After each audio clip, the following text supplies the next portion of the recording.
Maya payabak po si Bagay kay kapatid. Magandang umaga sa inyong lahat. Ang ating pagpupuri at pasasalamat at pagsamba sa ating Panginoong Jesucristo, ang ating Ama sa Langit at ang Banal na Espiritu. Part 9 na po tayo dito sa ating Doctrine of Repentance.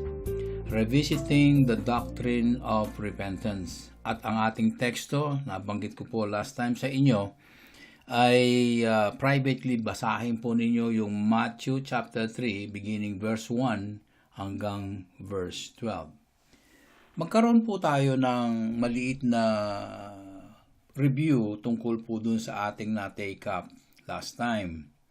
Napag-usapan po natin na si John the Baptist na ating kapatid na nangangaral at namiminyag doon sa River Jordan at malawakan at mahaba natin pinag-usapan ng kanyang pagkatao.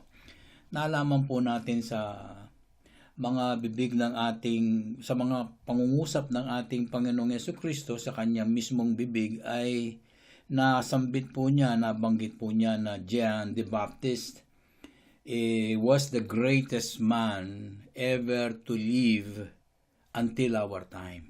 Siya po ang pinakadakilang tao na nabuhay mula po doon sa eksena na borderline po ng Old Testament at New Testament. Ang pengari po niya, mga magulang po niya ay si Elizabeth at si Zechariah. Mga kapatid, siya yung tumatayong forerunner na pinangaral, na pinrophesy, hinula ni Isaiah na siya yung magpiprepare sa daan po ng ating pagdating ng ating Panginoong Jesucristo. Ang kanyang ikinakdakila, mga kapatid, ay nabanggit ko sa inyo, kung hindi ko na mga 6 na bagay o 7 mga bagay na sinasabi na nakita sa kanya siya very obedient, mga kapatid. Masunurin po siya sa kalooban ng Diyos at he is very obedient from the start of his ministry or from the start he was called by God until the very end of his life. So, bago po nagsimula ang ating Panginoon in a serious fashion, hindi na po nagkaroon ng pagkakataon ng kapatid na John the Baptist upang tulungan si Jesucristo, kundi siya po'y pinapatay ni King Herod. Ang kanya pong katapatan, mga kapatid, sa kanyang calling ay talagang mahusay. Ita mo kaya yung kaya katamong pangakol bilang miyembro king church. Yan pong mismong magpa-example kaya katamo no makanano ya katapat ing meto nga lingkod na ning Diyos. Uling ya, he was very loyal to his calling. Kaya ating reason kung bakit siya ganoon, dahil nung bago pa siya ipinanganak ay he was already filled with the Holy Spirit even before he was born. He was obedient, loyal to his calling, filled with the Holy Spirit. Ngayon, siya ay napakatapang na tao. He was a very brave man, a very brave servant of God. Matapang niya pong lingkod na ning Diyos ini, kingarap na ning meto nga hari na anytime. Na ing hari may karapatan at may kakayahan, may kapangyarihan na papatay ka sa anumang hindi niya ikagbugusto. Still, itong kapatid na John the Baptist, nakapagsalita ng marahas sa harap po ni King Herod na sinabi niya, huwag mong gagawing babae mo ang asawa ng iyong kapatid. Yung kanyang humility rin ang nagdala sa kanya ng being to be called as greatest man ever live, dahil talagang hindi mo mapantayan ng kanyang kababaan loob. His humility is unsurpassed. Walang puwang o walang espasyo, no room to tempt this guy for pride. Hindi mo matukso ito sa ganong klaseng pamamaraan. Kung ang dala mo ay kanyang ego, patamaan mo yung kanyang ego para siya ay masaktan. Hindi po. Hindi po siya nasaktan. Hindi po siya dahil siya ay may kababaan ng loob. Hindi lamang yon ang kanyang calling is to lead the way to a straight way for the Lord Jesus Christ coming, kundi he championed the Jews to Christ. Ang ginawa niya, he led many Jews to our Lord Jesus Christ for salvation. Ngayon, wag po nating kalimutan mga kapatid, ang ating pong pinag-aaralan ay kung bakit naman ang message, kung bakit naman ang balita o ang mensahe ni John the Baptist ay tungkol sa pagtalikod sa kasalanan at pagharap sa Diyos o repentance. Kung bakit naman ang repentance ay pagbabago at ang kanya pang sigaw ay ang kaharian, ang dumarating na hari na may kaharian. The kingdom of heaven is, eto na nga, is at hand. Mga kapatid, ipagpatuloy po natin. Huwag po nating kalimutan na ang kapatid na John the Baptist ay nagsimula pong mangaral. He began his ministry malapitan sa ilog ng Jordan kasi ang kanyang message ay repentance to baptize people of their sins. Repentance for baptism or baptism of repentance. At nang siya ay magsimulang iganap niya ang kanyang gawain, meron na pong daladala mula pa sa Old Testament itong mga Israelita na ito na tinatawag nating mga Hudyo, ang kanilang relihiyon ay Judaism. Hanggang ngayon mayroong Judaism sa bansang Israel. Kung bakit naman ang kanilang relihiyon ay tumalilis, ay humilis at humiwalay doon sa tawag ng Diyos, doon sa ibinigay ng Diyos kay Moises, kay Abraham, kung bakit naman sila ngayon ay iba na ang dating ng kanilang relihiyon. Kaya nga nung dumating ang kapatid na John the Baptist, ang Judaism ay talagang yon ang pangkalahatang relihiyon ng bansang Israel. Kung bakit naman ito ay hindi na para sa Diyos. Theirs was apart from God. Totoong tinagurian silang the chosen people of God kasi mismo from Abraham down to our time, hindi nagbago ang kalooban ng Diyos sa Israel. Hanggang ngayon, nasa puso ng Diyos ang bansang Israel because the Jews are the chosen people of God. Pinili po ng Diyos yan. At hindi lamang yon, the Jews na ating pinag-aaralan na sinabihan ng ating kapatid na John the Baptist na you need to repent because the coming king is at hand. The king is here and the kingdom is at hand. And these Jews, hindi lamang sila chosen people of God, they have the promise, they were given the promises or the promise of a coming Messiah. And ang kanilang Messiah ay isang haring dumarating.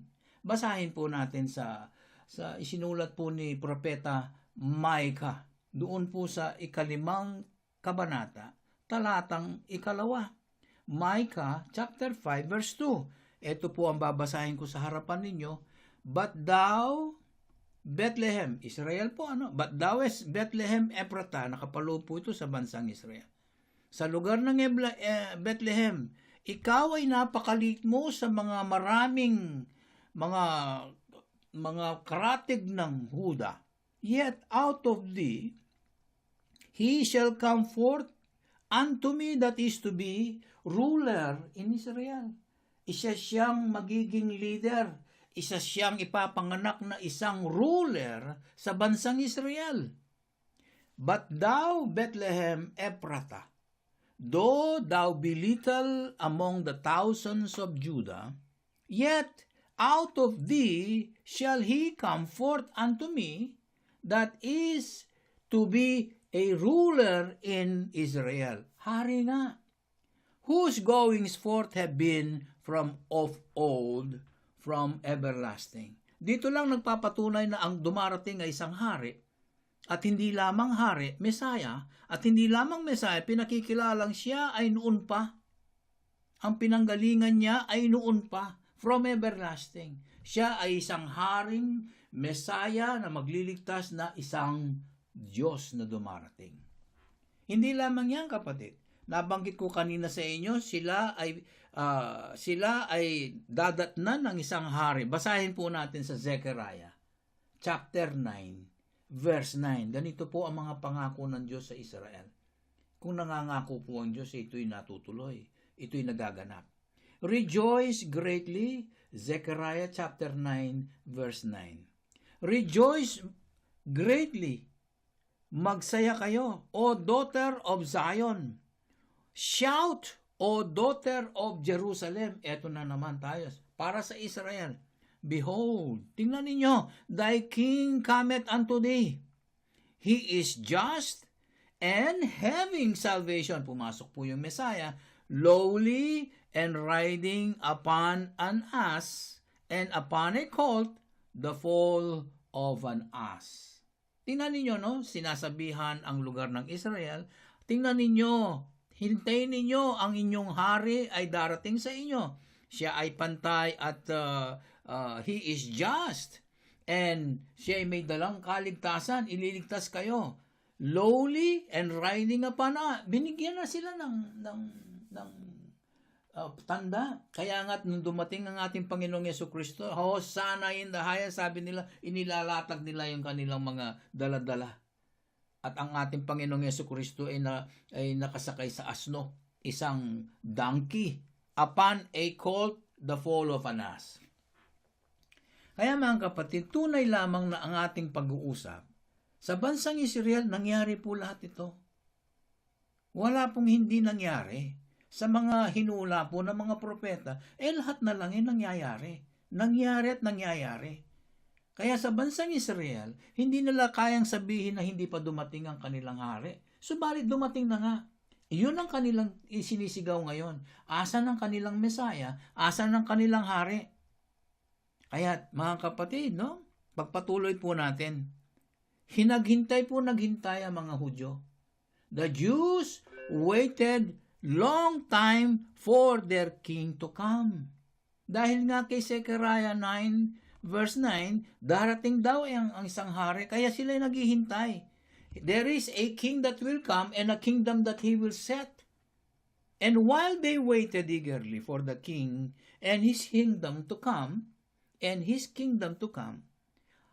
ngayon mariringgan nila habang sila'y excited na naghihintay sa kanilang hari na ang pagdadating ng kanilang hari. Ang dumating ay yung forerunner, yung ambassador, yung envoy. Dumating si John the Baptist at ang dalay mensahe at ang dating niya hindi man siya nakasuot ng maganda. He's the greatest man on earth pero hindi po siya nakabarong, hindi po siya naka-Amerikana, hindi po siya nakapolo, wala po siyang daladalang mga alahas. Hindi katulad ng mga tao ngayon na ambasador kailangan magpakilala kang mahusay, malinis. Ang ambasador po ng Diyos ay marumi. Pero yung pong kanyang puso ay malinis. He was filled with the Holy Spirit. Yun po ang promise. Yun po ang maganda. Kapag ikaw ay filled with the Holy Spirit, ang tingin ng Diyos sa iyo ay meron kang katwiran, meron kang righteousness sa harap niya. John the Baptist came with a message and the Jews were not happy. Hindi sila masaya. He was shouting, repent, repent, your king is coming, and the kingdom of heaven is at hand. He was shouting, and this shouting is a shocking message to the Jews. Ano sabi? It is a very loud shout, the loud noise of his shout, and the message was, repent! At alam po ng mga Hudyo, they do understand ang salitang repent sa kanila. At alam po natin, ang naghihintay ng mga Hudyo, and they expect na makanyaning daratang karelo. They did not even expect this is happening. Na sila'y pinagbabago, na sila'y, ang isip nila, ang pagdating ng hari, talagang party, celebration. Hindi celebration. Wala celebration na tinatawag si John the Baptist. Wala sinasabing celebration.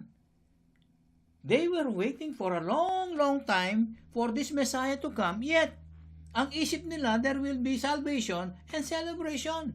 However, nasira ang kanilang pagnanasa na magkaroon ng ganitong klaseng pagdiriwang. Ang ginawa pa ng ating kapatid na John the Baptist dahil ang kanyang message ay pagbabago. Mga makasalanan kayo, magtalikod kayo sa inyong mga kasalanan, yun ay sampal na naman sa pagmumukha ng Israel. John the Baptist made all the waiting Jews for this moment. They were made not ready for their king, not ready for their Messiah. Kung bakit naman sila'y namangha, dumarating ang hari, hindi sila makagalaw, hindi sila makakilos. Yung gusto nilang gawin, wala silang magawa, kundi parang mayroong protocol, mayroong standard operating procedure ang langit na gusto ng ating kapatid na John the Baptist. Tuntunin nila yon. Yun ang kanilang tahakin para sila'y matanggap sa kingdom of heaven. Ang sinasabi, once the king comes, kailangan matanggap ka ng hari. Hindi yung ang hari ang tatanggap, hindi yung ikaw ang tatanggap sa hari. Hindi. Ang hari mismo, ang may karapatan, ang may kapangyarihang tanggapin ka. Siya magsasabi kung ano ang klaseng tao ang kanyang tatanggapin. So they were made not ready for the king. Sa mensahe ni John the Baptist, hindi sila ngayon makagalaw. Hindi sila ngayon ready. Makasadya. Baludo, yung daratang hari, magbaw na kaya, uman mo na gamot. Mamiyak ang respeto. Pero makanyan. Maglinis kayo, wanan ng Diyos. Maglinis kayo, wanan John the Baptist. They were all made not ready for the Messiah. Uling isipan rin ni Diyos. Ang iniisip ng mga Hudyo pagdating ng hari, sila'y pasok lahat sa kingdom niya. Sila'y subject na ng hari kagad. Sila'y member na sa kingdom of heaven. Hindi po ganon. Kaya tingnan ninyo, binibinyagan po natin yung mga nag-repent bago maging member o bagong makapasok sa kaharian ng langit, sa kaharian ng Diyos, na ang ruler natin, na ang head of the church is our Lord Jesus Christ. Spiritual po ang dating. It is not a big building. Spiritual. We are the believers called and baptized. We compile together. We are gathered together. Spiritual ang dating. Ang sabi po ng Diyos, nandito siya sa ating mga puso, sa ating kalooban, sa ating pilubluban. Siya'y nananahan sa loob natin. We are the temple. Hindi po yung building. Kaya titingnan ninyo, bakit ka dapat mag-repent? Bakit ka dapat magsadya for confession of your sins, admission of your faults? Bakit mo gagawin yon? Bakit mo tatanggalin lahat ng iyong mga dala-dala mong mga paniwala? Babaguhin lahat. Mga kapatid, ganito ang mensahe ni John the Baptist. At ang mga Hudyo, akala nila, simple lang. They are part of the kingdom. They thought they were there inside the kingdom already. They have their ID, they have their badge, they have their uniform. Para silang part of the payroll. Hindi po. Hindi po sila empleyado. Ni member, hindi sila empleyado. John the Baptist told the Jews, you need to repent. Alam po ba ninyo ang ibig sabihin nito sa kanila? Sa mga Hudyo, pag sinasabi mo lang sila'y magbago, they were made to feel like strangers. Bakit? Kasi there is baptism. Pagkatapos po ng pagbabagong loob mo, pagbabalik loob mo sa Diyos, there is baptism. Sampal po ito sa kanila. Bakit mo sila bibinyagan? ito inuutos sa mga estranghero. Inuutos sa mga doon pa sa lumang tipan. Ito ang kanilang practice from Abraham hanggang sa panahon natin ngayon. Ang practice nila to become a Jew kung ikaw ay stranger. Kailangan dumaan ka sa process. Katulad ng pagpasok mo sa isang bansa. Dito po sa lugar namin, you need to become eligible to turn your citizenship into their citizenship. 5 years po. You stay in the land for 5 years. Sa kanila, iba, meron silang patakaran. Ang patakaran po nito ng mga Hudyo na to, ganito po, may 30 proseso. Kahit nagalit ang Israel nang sila ay makakita na bakit tayo bibinyagan? Para sa hari? Ibang klaseng hari dumating na ito. Hindi ito ang ating Mesaya. Bakit siya pabibinyag tayo? Tayo mga Hudyo. Hindi naman tayo mga estranghero. Hindi naman tayo illegitimate na anak ni Abraham. Mga kapatid, 3 klase ang process. Para 10 daw ito pero yung pinaka-major 3 lang. 3 klase para ang isang non-Jew or a stranger become a Jewish proselyte. Binagalan ko, Jewish proselyte. Kaya nung dumating si John the Baptist, kayong lahat ay dapat ma-proselyte. Kayong lahat ay dapat ma-proselyte. Alam po nila yon. Yung repentance tapos ilulublob ka sa tubig. Practice nila yon. Practice po nila yon, mga kapatid. Paglilinis. Sa lumang tipan, wala kang makikitang word na baptism. Pero sa Hebrew 9, sinasabi yung mga washings na yon. Baptizo. Baptismos. So that means, yung salitang, nagbabago talaga. Yung lugar nga, noong dati ang Iran hindi naman Iran ang lugar na Iran Persia yan ngayon yung mga salita sa mga takbo ng mundo, takbo ng panahon, nababago po yan ang tawag. Kahit nung ang John de Bas nung dumating siya, pinangangaral lang pagbabagong ng puso, pagbabago ng buhay, at ilulublob ka. Abay, hindi pwede yan sa mga Hudyo. Hindi po pwede. Kung titingnan mo, Chinese ka tapos magiging Chinese citizen ka pa. Chinese ka. Ikaw ay pinanganak sa lugar ng China tapos hindi ka Chinese citizen. Ano ka? Stranger. Hindi papayagan yun, di ba? American ka. Dito ka pinanganak, ang tawag sa'yo, stranger, alien. Hindi ka American citizen, ang tawag sa'yo, stranger. Hindi pwede, ganun lang sa bansang Israel. Nung dumating si John the Baptist, ikinagalit nila. Most of the citizens of Israel, hindi tinanggap si Kristo. Bakit? Iba yung patakaran Hindi naman nila nakita yung repentance for their sins. And then the process of cleansing is baptism. Ang tining nila yung baptism. 3 process po, mga kapatid.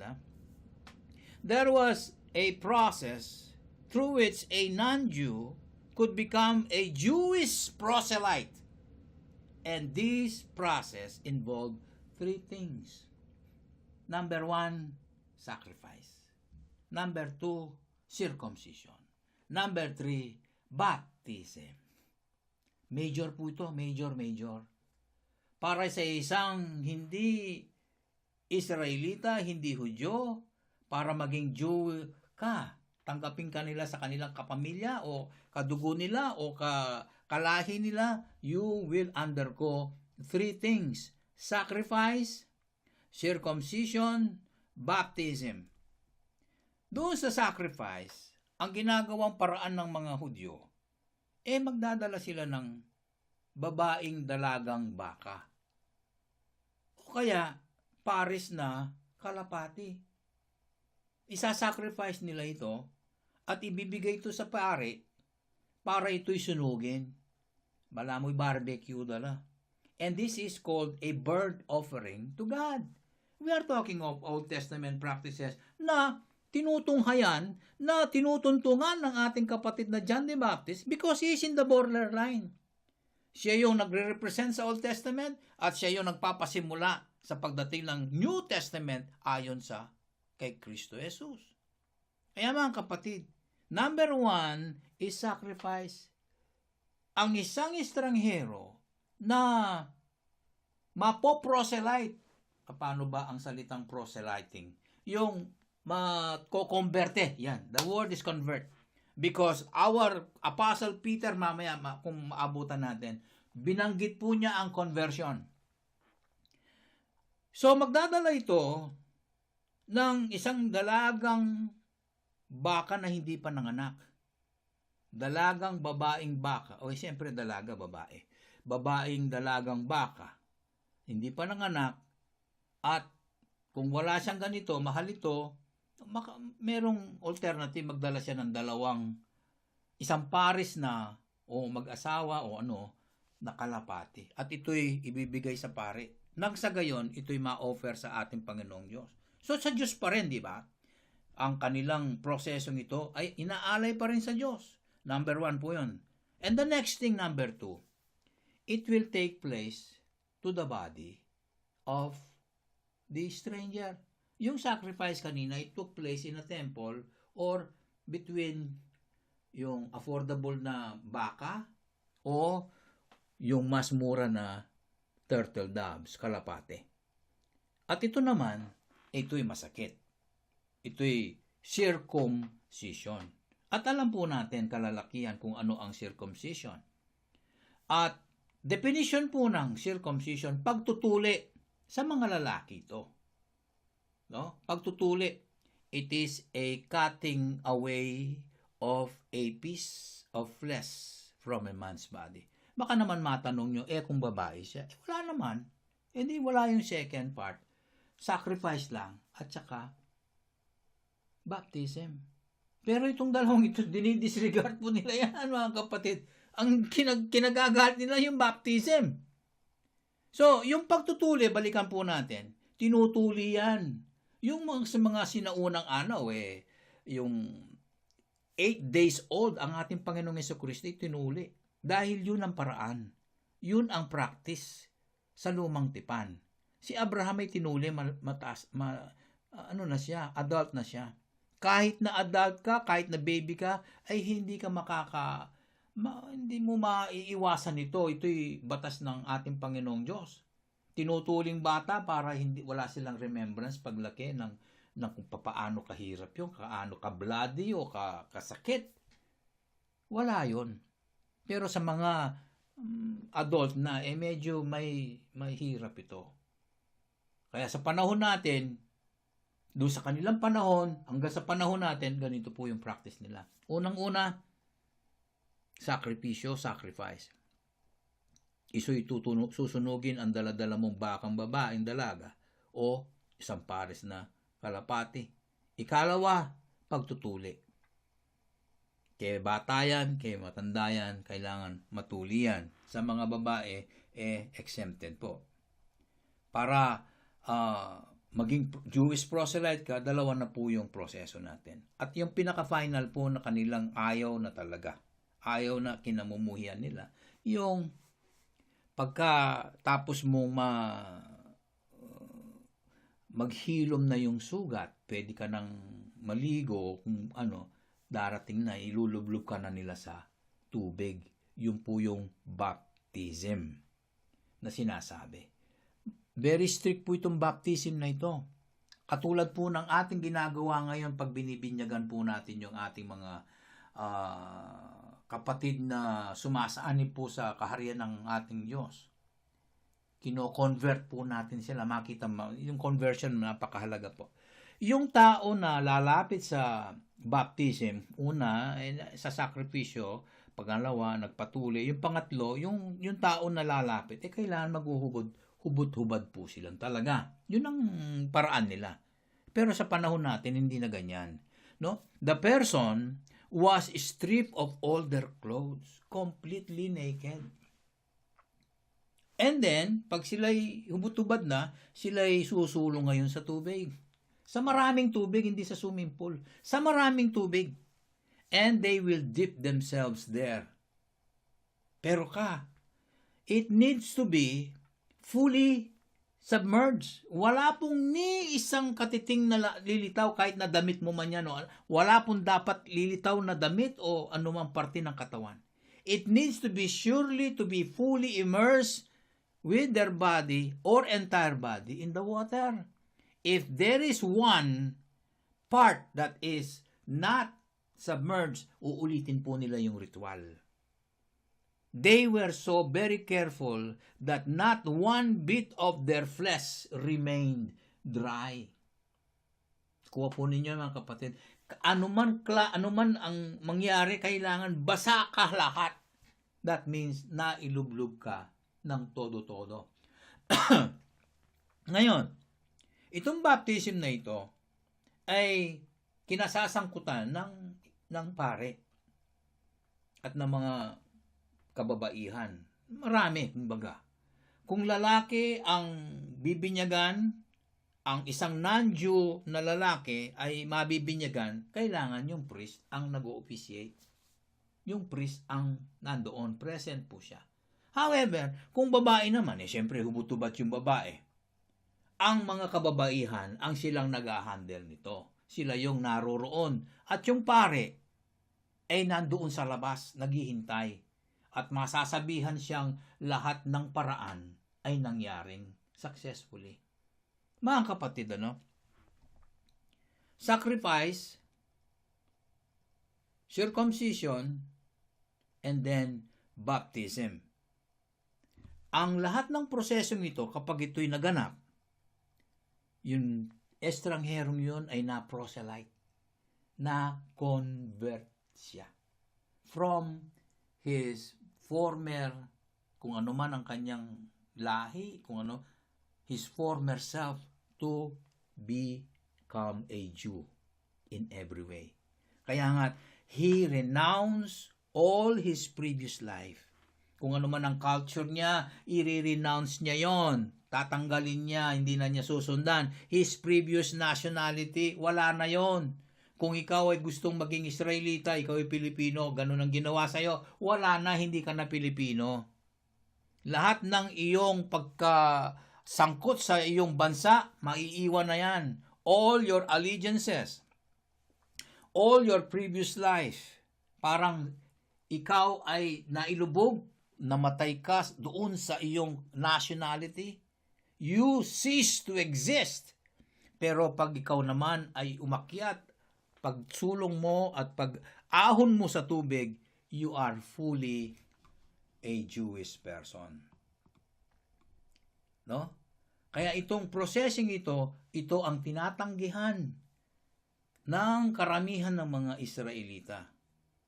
Dahil ito ang nagbibigay sa kanila ng bagong identity.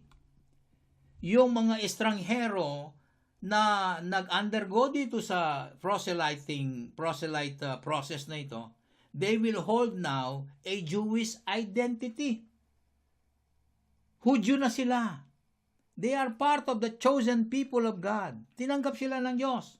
Kaya nga, his Gentile self, yung Gentileness niya ay namatay when he went under the water, and then a new person or a Jew person with a new name, new identity was born when he came out of the water. Panibago na siya. Bagong-bagong tao na siya. Siya isang Hudyo na ngayon. May identity siya, may pangalan siya. Yung kanyang pamumuhay ay bagsak na. Lumang pamumuhay niya, bagsak na. Wala na yon. Bagong tao na siya. Kaya, itong nangyayaring ito, ang tawag dito, conversion. Yung conversion kasi sa Greek, ang salitang conversion, epistrepo. Epistrepo. Ibig sabihin, You are going back to being a Jew for God. Conversion.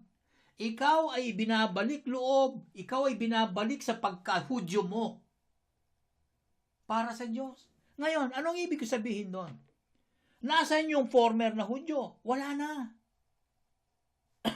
Wala yung former na Hudyo, kaya nga hinahatak nila yon na maging Hudyo ka ngayon muli para sa Diyos. Kasi nga, yung Hudyo na yon ay nagkasala yon, ay naging matigas ang loob nun, ay humiwalay ta sa tunay na kalooban ng Diyos.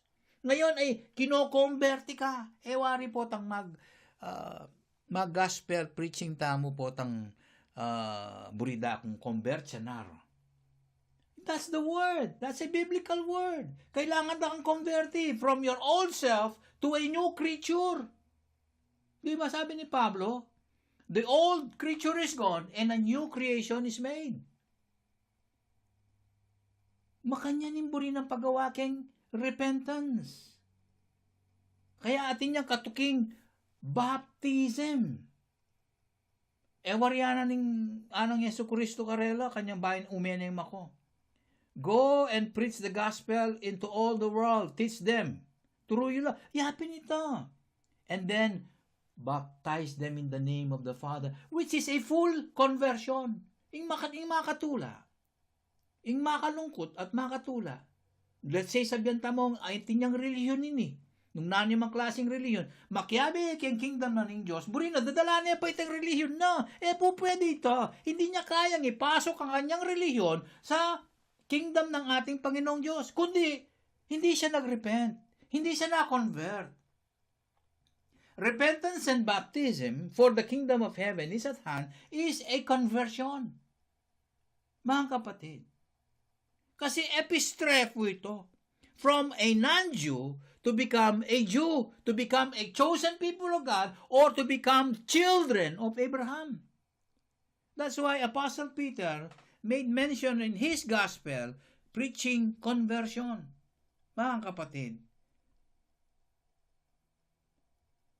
ang sabi po niya, doon sa Acts chapter 3 verse 19, ganito po ang sinabi. Acts chapter 3 verse 19, kayo nga ay magsipagsisi at makonverte. There is a repentance and a conversion, where in the middle of that is baptism, that your sins may be blotted out. Kasi may paglilinis.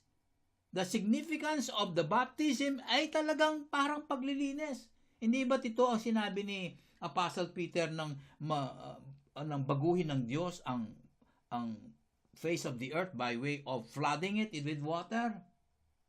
Anong ginawa? Iniligtas niya yung 8. Lininis niya po ang buong mundong kanyang nilikha from sinfulness. Lahat na lang ng imagination ng tao ay evil, sabi niya. So, tinanggal po niya yan. Sabi niya, repent ye therefore and be converted so that your sins may be blotted out. Tunay na pagbubura. When the times of refreshing shall come from the presence of the Lord. Kaya ang kapatid, malinaw na merong conversion. Repentance, conversion is baptism and entrance to the kingdom of God. Ay mga kapatid, balikan po natin si John the Baptist. Inoffer po niya sa mga Hudyo ang baptism. Baptism of repentance. Kaya nga sa tingin po ng mga Hudyo, they are no longer better off than a Gentile. Sila'y pinagmamalaki nila, sila'y hinirang na bayan ng Diyos. They are the chosen people of God. But then, in the face of the truth that John the Baptist was preaching in the river Jordan, you need to be proselyte, sabi niya. You need to repent and be baptized. Parang they understood now, they lost their right over the kingdom. Nawalan sila ng saysay. Ang mga Hudyo, nawalan sila ng place. Na out of place sila. They are not part of the kingdom of heaven unless they submit to become proselyte and be converted again. Hindi nila ngayon, ayaw nilang iwanan yung mga practices nila. They cannot receive the king. They cannot accept their Messiah, the promised Messiah and the promised king. They cannot believe it, that they need to repent and be baptized. Hindi ba ngayon yung problema natin ngayon, yung pagbibinyag? Meron kasing history. May kasaysayan na ang kapatid. Dahil sila'y makasalanan, ayaw nilang bitawan ang kanilang pleasure of their own wrong sins. Sila'y marumi, ayaw nilang maglinis. Ang sabi ni John the Baptist, you needed as well cleansing as a Gentile so that you will be ready for the Messiah, the King, our Lord Jesus Christ. Pero ang sinabi ng mga Hudyo, hindi. Most of the Jews in the land ang sabi, no. Matigas ang puso nila. Mga kapatid, they rejected our Lord Jesus Christ, pinako nila, pinahirapan, pinako. They crowned him a crown of thorns. They put on his head a crown of thorns. They hit him, they bruised him, they killed him. Literally, pinahirapan, sinaktan. The king of the kingdom, they killed. Iba kasi ang patakaran nito. Yung gusto nila, yung kanilang masunod. Pero ang Diyos mismo hindi mo mapapasunod, mga kapatid. Some repented and were baptized. Some Jews repented and some Jews were baptized. But not everyone. But not all. Yung iba, they stood their own filthy and sinful practices. They wanted their ways to be followed. Yun ang gusto nilang mangyari instead of the Lord Jesus' way. Hindi ba ganun tayo? Mananalangin taking Ginoo, imbulita mo malyaring, sasabihan taking Diyos, bala mo, utasan tayo, ining malyaring Ginoo. In a way, but the implication, makanini dapat mong gawin, utusan tayong Ginoo. At yung kaya makibat na yung Ginoo, sasagot na ang Diyos sa ating panalangin. Kahit na gano'n ang panalangin natin, we pray amiss, sasagot pa rin ng Diyos sa atin, sasabihin niya ganito ang mangyayari. Yet, you don't consider that as God's divine providence. We don't consider that as God's divine intervention kasi nasa mindset natin ganito, para tayo mga Hudyong proselyte na gusto natin ang mangyari, yung sarili natin. Kaya yung mga Hudyong pumasok sa kingdom of heaven, kingdom of God, meron pa rin silang dala-dala. New creature na dapat sila, pero they still love their old self. For them, sa panahon natin, ang mga Hudyo, they are still waiting for the Messiah. The Messiah has yet to come in their midst to save them. Mga kapatid, it's clear, there is no other way to be received in the kingdom except you repent. Sabi, di ba? Kaya ang mga churches ngayon nagsisilakihan, pinagagara yung kanilang mga building. Talagang mga magagarang malalaking building, they can house thousands and thousands. At kung magkrusada sila, talagang mga thousands and thousands. But yet, they don't preach repentance. They preach acceptance. They cut corners. They made it shorter for them, for the one who will be saved, to come to Christ immediately and be saved. Madali namang gawin yon. But there is no other way except to repent. Because God the Father is the one doing His job there, and He's the one who is going to give you to Jesus Christ. And that's why Jesus Christ said, those you give me are the ones I will save. Hindi sinabi ni Jesus Christ, I will save this. No, they cannot work. He cannot work outside the will of the Father. He worked within the Father's giving Him those who He would baptize. Kaya, mga kapatid, they rejected the Messiah. As we have learned from history, ang mga Hudyo, they rejected their Messiah because they are waiting for a different king. They have their own definition of a king, of their own Messiah. Kaya nga, mga kapatid, kung hindi mag-i-intervene ang ating Panginoong Diyos for His grace, by His grace, anong mangyayari sa Israel? Ang nangyayari ngayon, they are still waiting for a Messiah until our time today. Ayan mga kapatid, maraming salamat sa inyong pakikinig sa ating mga discussion, sa ating pangungusap, sa ating pagtalakay. Tayo po'y binayayaan ng ating Panginoong Diyos, ang ating Panginoong Banal na Espiritu, naghayag po siya ng mga historical mga bagay na ating malaman. Nagpapasalamat po tayo sa ating Panginoong Diyos Ama sa langit sa kanyang banal na salita, sa kanyang banal na mensahe para sa araw na ito. Purihin po natin ang Ama sa langit at pasalamatan siya. In Jesus' name. Amen. Bye-bye po sa inyo lahat. God bless you all.